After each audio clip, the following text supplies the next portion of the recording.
Hello and welcome to Game Gumbo. Today we're unboxing the Quacks of Quedlinburg from North Star Game. This is a game for 2 to 4 players that plays in about 45 minutes. It's a bag building game with a little push your luck element thrown in for fun. So here we have our rule book.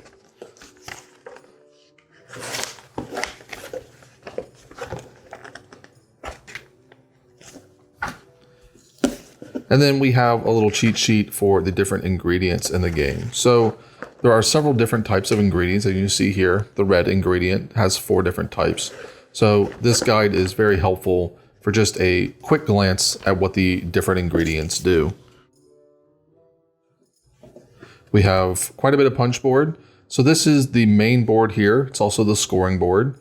Keeps track of players' points as well as the round. And down here at the bottom, it explains how the end of each round resolves.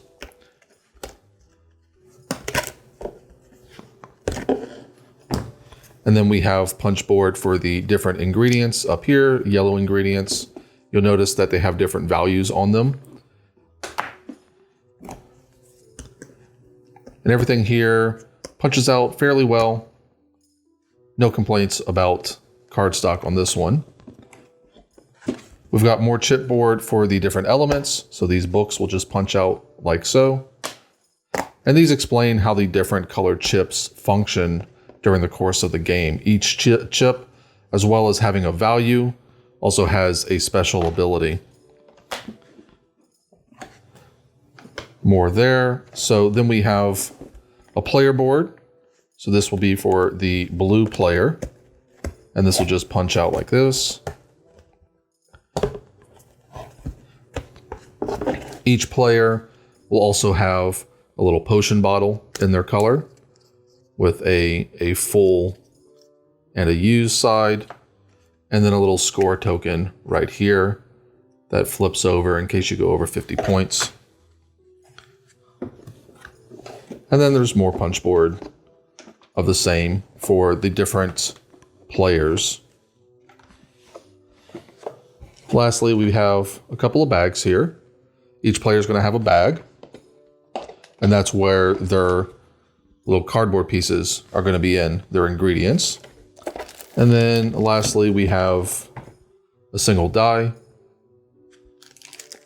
We have some little red gem tokens, and we have these little wooden pieces, again in player color.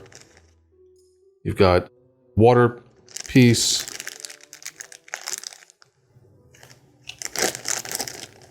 and then you also will get a little rat token as well.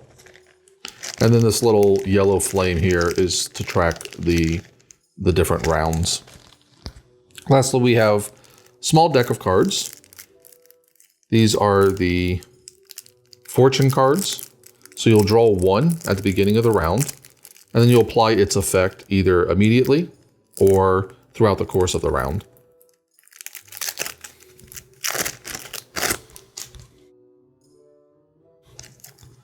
So the purple ones will happen immediately, and then the blue ones have an effect that takes place during the course of the round. And the way the game works is actually fairly simple and is explained really easily on either your player board or on the scoreboard. Players are going to start with a certain collection of tokens into their bag. So 4 of these 1 white tokens, 2 2s, 1 3, 1 green 1, and 1 orange 1. And those will be in your bag. And then at the same time, players will draw from their bag and place those tokens into their pots. And when you place a token, you'll place it that many spaces from the start. So your little water token is your start here, and that'll begin in the 0. But if you draw a 1, you'll just place it on the 1. And you'll keep going as far as you can, keeping in mind that if you ever reach a total of 7 or more on your white tokens, your potion explodes. So there's a little push your luck mechanic in there. What you're trying to do is get as far as you can in your row here because you will score points. That's what the little box means. Those are points. You can also gain rubies, which are useful. And then the number itself is your purchasing power at the end of the round. So at the end of the round, you'll go through these steps in order. So first, you'll determine who's gone the furthest in their line, and that person will be allowed to roll the die, which can give you additional victory points or allow you to move your little water token up. Then you'll check for these 3 ingredients, which have a specific effect that will happen then. Then you'll check for gaining rubies, and then you'll do these 2 steps. If your potion explodes, you have to choose one of these 2 steps. Either you're going to gain victory points based off of how far you went, or you're going to get to buy based off of how far you went. And then you'll do the final step where you can move up your water token and also refill your potion. When you buy a token, depending on what ingredient you're using, you're going to pay a certain amount. So if you want to buy a 1 green, it costs 4. A 4 green costs 14. And then these books will explain to you what exactly those chips do. Some of them have effects immediately. Some of them have effects at the end of the round. And as you've seen, there are several different variations of each color.